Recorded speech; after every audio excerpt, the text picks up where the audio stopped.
आसिफ इकबाल साहब, अभी जिस तरह बात की है कि 40 अभी जो क्या नाम है इनका आसिफ इकबाल साहब फैसल मलिक साहब ने बात की थी कि जी बिजली फराहम करना, सड़कें फराहम करना, सड़कों का पुल बनाना, रोजगार मुहैया करना, ये हुकूमत की जिम्मेदारी है। तो सर अली अमीन गंडापुर साहब का एक बयान आया है कि जनाब हमारे सूबे ने इतनी तरक्की कर ली है कि अब हम तो वफाक को भी कर्जा देने के लिए तैयार बैठे हुए हैं।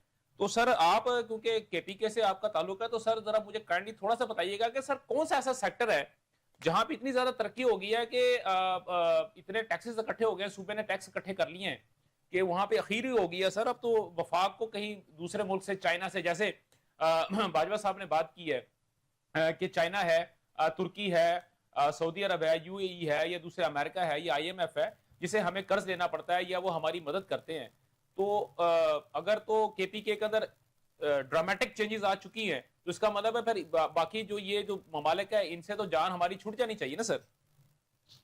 इस तरह है कि अभी आसिफ बाजवा साहब ने खुद फरमाया कि कमिटमेंट जो है वो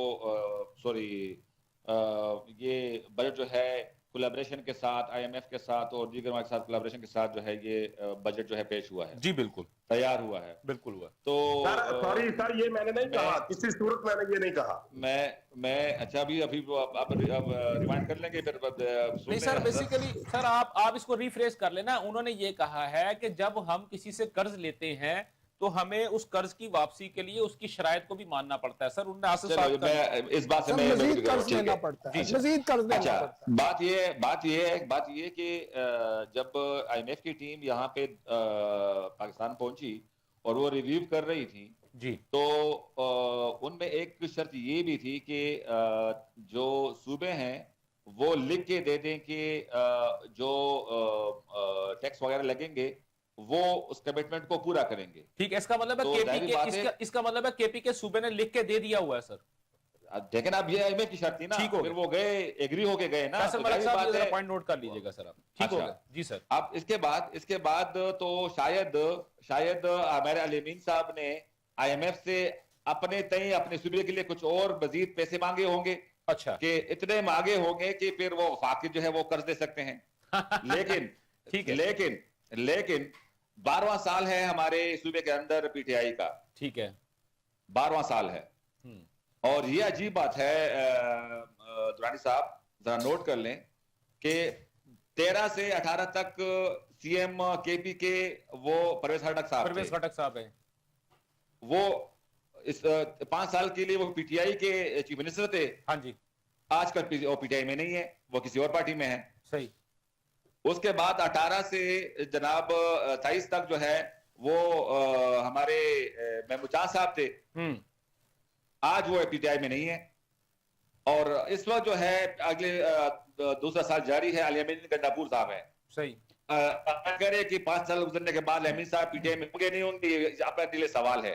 लेकिन सवाल मेरा ये है, मैं सूबे की बात नहीं करूंगा, मैं टांग की बात नहीं करूंगा, मैं शांगला और बुनेर की बात नहीं करूंगा, मैं तोरगर की बात नहीं करूंगा, ना वजीरिस्तान की बात करूंगा और ना बाजोड़ की बात करूंगा। सर पीछे बचा क्या है सर फिर केपीके में? मैं पेशावर की बात करता हूं। सिर्फ पेशावर? मैं पेशावर की बात करता हूं।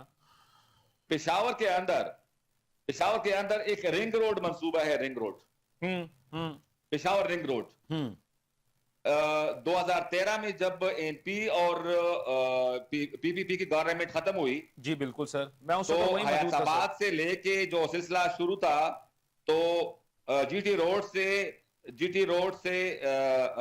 चहदर रोड तक और आगे चहदर रोड से वर्सक रोड तक वो मंसूबा जो है 2013 में मुकम्मल हुआ। और मिसिंग लिंक जो वर्सक रोड से हयाताबाद को कनेक्ट करेगा और रिंग रोड मुकम्मल होगा जी, पिछले 12 साल से वो हिस्सा अभी तक उस पे काम शुरू नहीं हुआ है। 12 साल में वो मिसिंग लिंक अभी तक मिसिंग है।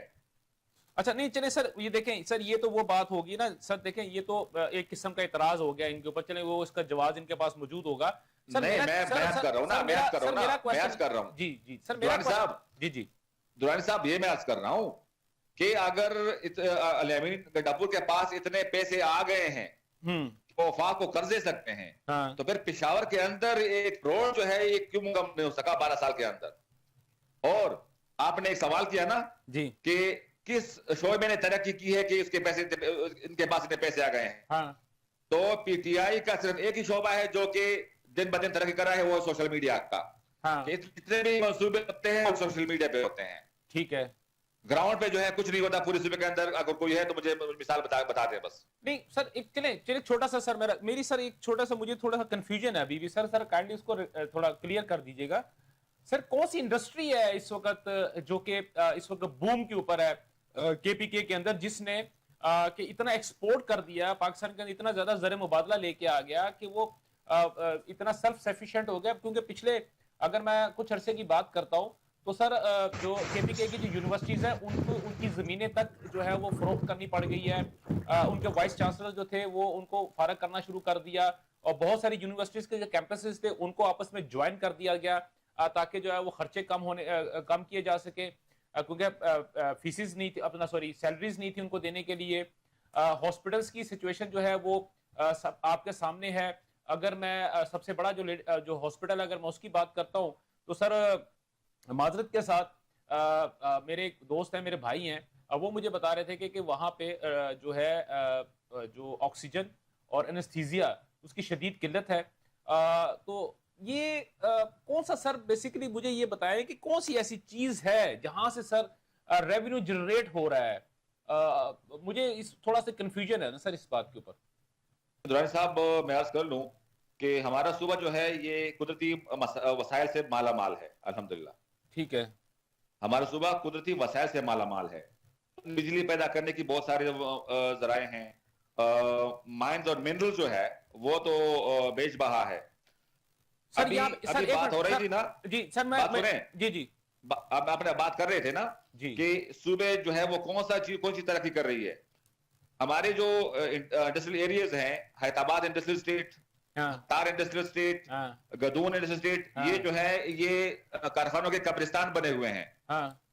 और जो हमारा जो है एक कीमती पत्थर और माइन मिनरल्स, उसके लिए हमारे लेटमीन साहब खुद बिल लेके आ गए असेंबली के अंदर, और इस बिल के जरिए वो अपने सूबे के ये वसाइल वफाक की तहवील में देना चाह रहे थे। चलो बात डन होगी सर, बात खत्म होगी सर, आपका पॉइंट आ गया। बुद्धिजीवी पार्टियों ने वावेला किया और जो है वो चीज रुकी हुई है। ठीक हो गया सर, आपका पॉइंट आ गया।